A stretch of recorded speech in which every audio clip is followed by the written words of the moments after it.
horta marka koowaad waxaan sheegaynaa dugsidu way xiran yihiin ilaa dagaalada hadda socda laga soo afjaro insha Allah tacaala haday madax noqoto oo dad wax ma garata ay madax noqdaan dadka fadliga laha meesha ku halaagsada waxaan nahay macallimiintii dugsida quraanka degmada Guraceel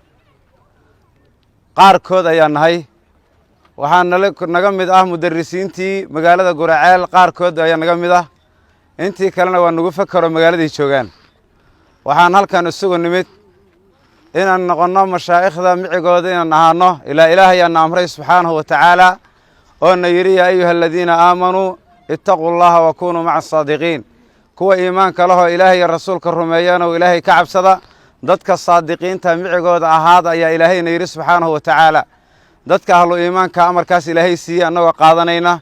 ayaan halkan isugu nimid si aan u garab istaagno oo mashaayikhdanada micigooda aan u ahaano insha Allah tacaala sidaas isugu nimid waa macallimiintii dugsida quraanka qaarkood iyo mudarrisiintii magaalada qaar ka mid ah hadafkanaga iyo ujeedkanaga hadaan ka hadalno waxa weeye wadankii mashaayikhdi markay ka tagtay oo waxa weeye ilaa waxa la yiri idaa malaka al-araadilu halaka al-afaadil araadil haday madax noqoto oo dad wax ma garata ay madax noqdaan dadka fadliga laha meesha ku halaagsada لأنه ما قرنيان أما يا قعنتو ذو كهلاك يدتك فضل لها أما يعني وحاويان هستو ذو كهلاك سميان مركا أراذيل أي مركي مدح نغطي وذوك سنتين ديان كان مركي مشايخ كوت زوليين أيان خوارجتي كزوليين النبضوا أها خوارج سماها ويسن كرين مركي مشايخ دي انتي وحاوي لو سيده wax kale meesha ay ka baxeen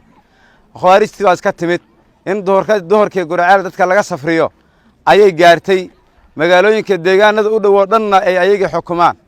marka mashaayikhdeena markii Ilaahay noo soo celiyay awal wadnaha farta lagu hayay wadnaha farti waa ka foqday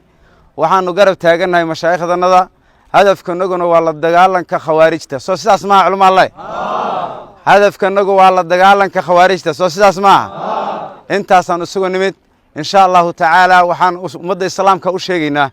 anagu duulaan kuma nihin dawladda federaalka duulaan kuma nihin dawlad goboleed waxaanu duulaan ku nahay kaliya khawaarijta banaysatay dhiiganaga iyo maalkanaga kuwa banaystay baan duulaan ku nahay wakiil ka nahay ma nihin ayagii oo dhan ay wakiilan ka nahay horta marka koowaad waxaan sheegaynaa dugsidu way xiran yihiin ilaa dagaalada hadda socda laga soo afjaro insha Allah tacaala nin dugsi dhigi kara ma jiro waxa waliba noo dhiman gabdhihii macallimiinta ayagoo hubaysan ay meel diyaar ku yihiin ayagana waad arki doontiin insha Allah tacaala oo dugsiyalka iyo mudarrisiinta dhigi jiray ayaguna hubkooda wata intaas markii laga soo gudbo waxaan baaq u diraynaa saddex qolada koobaad waxa waaye wiilasha habruhu dhaleen ee la soo qaadahayo ee lacagta lagu qaadanayo ee dad muslimiin ah muuminiin ah Ilaahay raadi ka yahay lagu weerarayo ee iska dhiman haya ee ariga ayagoo ka qaymo xun la iska dildilin hayo dadkaas waxaan baaq u diraynaa waa Soomaali waa walaalahana oo la soo qalday yaan la isku kaana qaldin anagu wahaabiye maahin cadaw maahin ahlullaahi baan nahay dadkii diinta Ilaahay maartay atarkeeda uu ka muuqday ayaan nahay waxaan leenahay ninkii la soo qaldayo hadda ka laabo hooyada maartay ku baahan aabaha ku baahan islaanteeda ilmaha ku baahan ha ku dhimanin xaq darro waxaan ku dhimanaa naqaana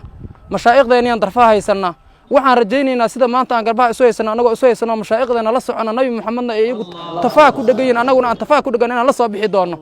waxaad ku dhimatay ninkan aqoonow ha nagu dhimanina Allah yaa ku yiri Ilaahay ka cabso hadda naga leexo kuwaas intaasaan leenahay dadka u dhashay gobolkan ee xildhibaanada iyo xilka doonaya aakhira ma rabiyo ninka hadda anigu haddaan arkay magaciisa ku dhawaaq ka cabsamaya waa ninka mahad salaad diray waxa la mid ah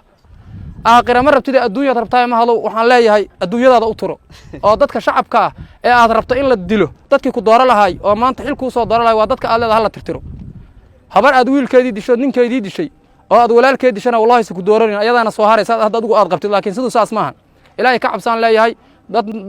dad kalena ayaysa ka daba dhiminaan leenahay